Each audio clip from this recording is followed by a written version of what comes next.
Again. I started.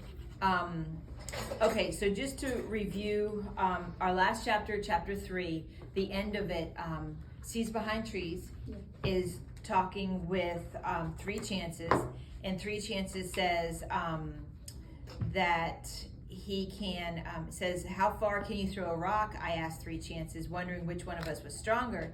He says, you'll never know, he laughed, making fun of me. Well, I know where your foot is, I said, and I stamped on it. Ouch, 3 chances shouted, you better watch out, Sees Behind Trees. And he says, some night when you don't expect it, I'm going to sneak up on you and make you sorry. And he says, just try it, I said, thankful that he said night. And why was he thankful he said at night? Ronald.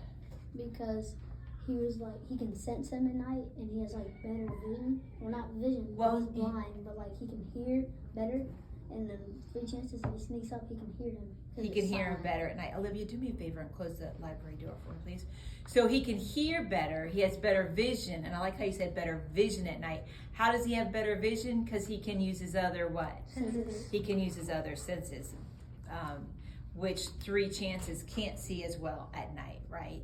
So he can use his hearing, and he just like he has in the daytime, but at night, 3 chances doesn't have those skills that Sees Behind Trees has. Okay, so we're going to go ahead and continue on with chapter 4. Is everyone with me? I'm on page 31. We probably won't get through the whole chapter. This is a rather long one, so maybe like halfway through chapter 4. This chapter is 16 pages long. So the next day I decided to go searching for this new self of mine, because remember we were talking about how he's going through the stages of becoming a what? Oh, grown up. He's like becoming, a grown man, yeah. So the next day I decided to go searching for this new self of mine. And the first place to look was to see if people I didn't know very well had begun to treat me less like a child than they used to. I heard a cluster of men talking together, and I went to stand just outside their group and waited for someone to congratulate me, or at least to recognize me or include me in their conversation. I put an expression on my face that said I was interested in what they were discussing, though it was all complaints about their various sisters-in-laws and mother-in-laws, and I didn't understand most of what the problems were. No matter how much I laughed when they laughed, or shook my head when the man next to me shook his head, nobody seemed to notice I was there, so I finally moved on. Next I heard the Werewants to herself. She was giving advice to a hunter who was having no luck. I listened as she explained to him about reading tracks, about thinking like the animal he was pursuing, about apologizing many times for having to take his life. And the man finally nodded and moved on. Hello, Sees Behind Trees, the Werewants greeted me. Spoken in her everyday village voice, my name didn't seem so impressive, but still, she remembered it. Hello, I said back, and then I stopped myself. There are different ways to say hello. You say it one way to your friends, another to your parents and relatives.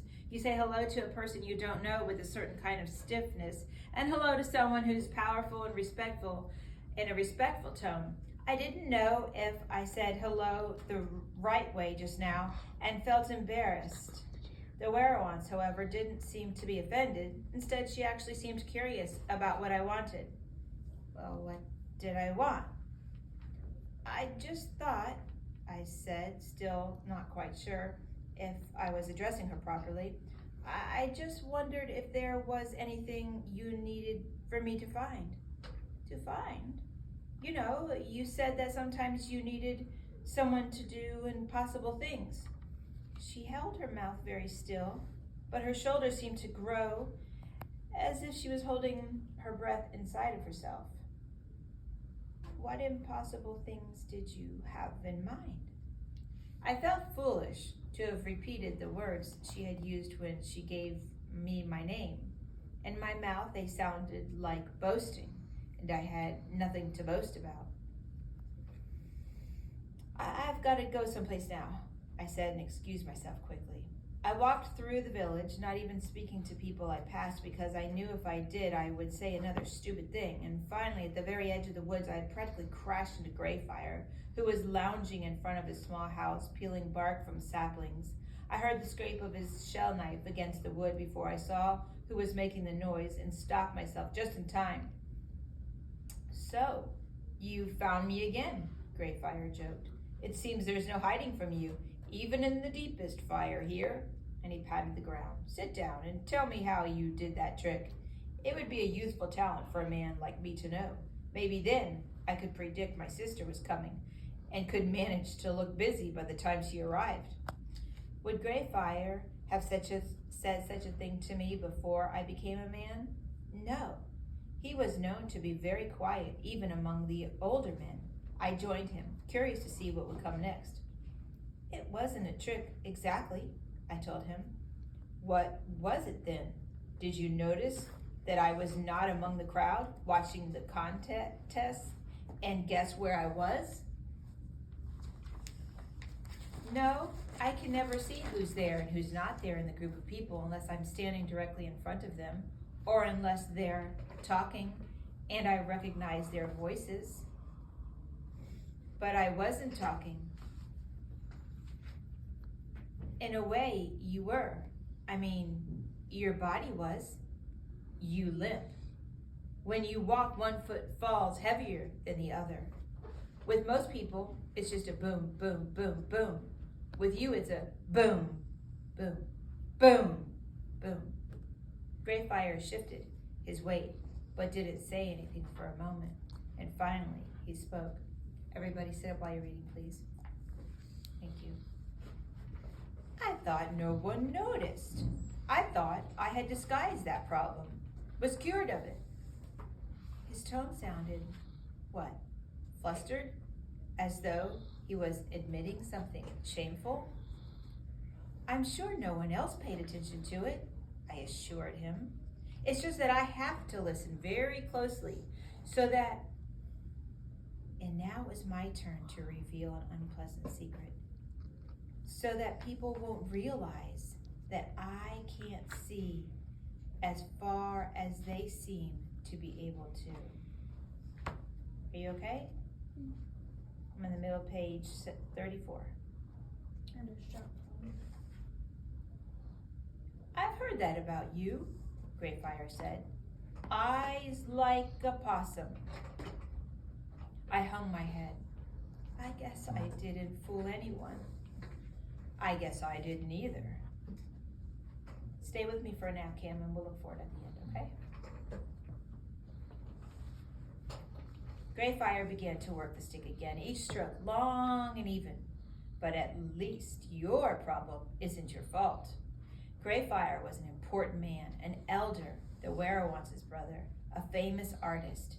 I couldn't be so nosy as to simply ask him what he meant, though I wondered very hard how his limp had happened to him. I teased a tangle out of my hair, wishing he would tell me. The lull of the afternoon was striped with the rhythm of the Greyfire's knife. "So, this is how it happened," he said finally, and he opened his hands upon his knees to release the story. Isn't that so cool? Seeds behind trees just stayed quiet and waited patiently. And then the story was revealed. And I love how the author put it. He said he opened up his hands, and he released the story. Instead of saying, "Oh, he just told the story," he releases the story. So you guys want to hear? Now, we find out that the limp, do you think that the limp, he was born with the limp? Like No. Seeds Behind Trees? No, the limp was happened to him, right?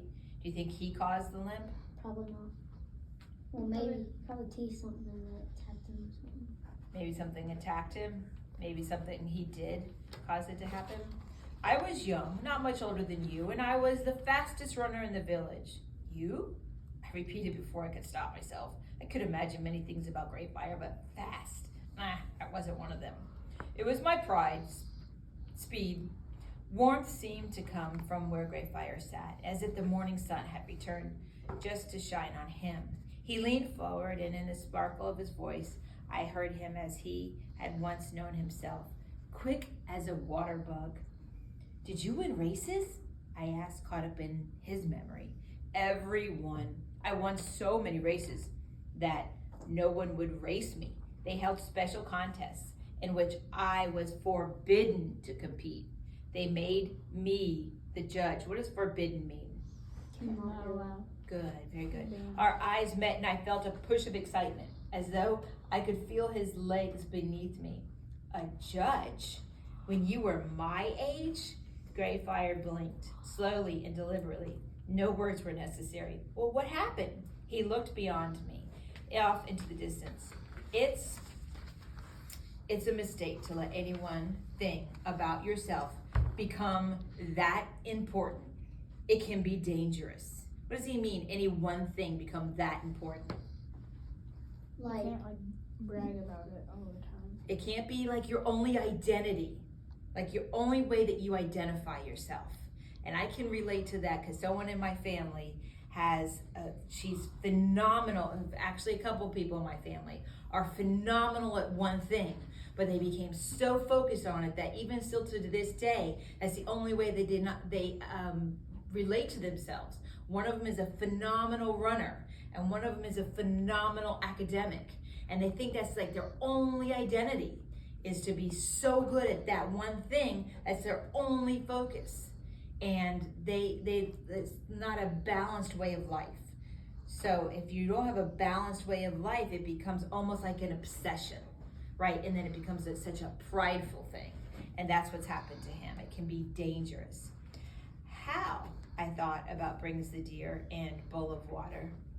How I thought about Brings the Deer and Bowl of Water. It can make you forget your weaknesses, Greyfire said. It can make you believe what other people say about you or need from you more what you know to be the truth, and you start to make promises you can't keep.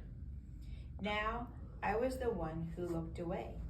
What if Diver's needle hadn't stuck to her dress? All right, I finally admitted, it was a kind of trick, seeing you coming. But I don't know how I did it. I mean, I couldn't really see you, but I put together the parts of sounds. I could hear, and you were the only one I knew, and they would all fit. Oh, that's good, he said. That's a very intelligent trick. I could use the word trick for what I had done, but I didn't like it when Greyfire echoed me so easily. Was your running fast a trick? I asked him. He thought for a moment. A very intelligent skill, he corrected himself. I hope you have use of it longer than I did of mine. My back was becoming tired, but I didn't want to complain, because then Greyfire would start to talk about backs or stiffness or how a person had to forget about small problems, and what I wanted him to do was to tell me his story. So I pretended to scratch my neck and I shifted my weight. Getting tired of sitting, are you? Greyfire had observed. Well, I could tell you stories about having to be still. We both waited to see if he would do so. But I'll save them for another day. You must be patient. I'll try, I said. I'm trying. I thought. Where was I? Greyfire wondered aloud. You were the fastest boy in the village, I reminded him. More than just the other boys, the fastest person, I nodded. But not as fast as I thought, Greyfire explained. That's what got me into trouble. Would he ever get to the story? What did? I asked. What got you into trouble? Greyfire drew in a slow breath, let it out. I thought I could run faster than night, he whispered. And on there, we'll stop for part 2 of chapter 4.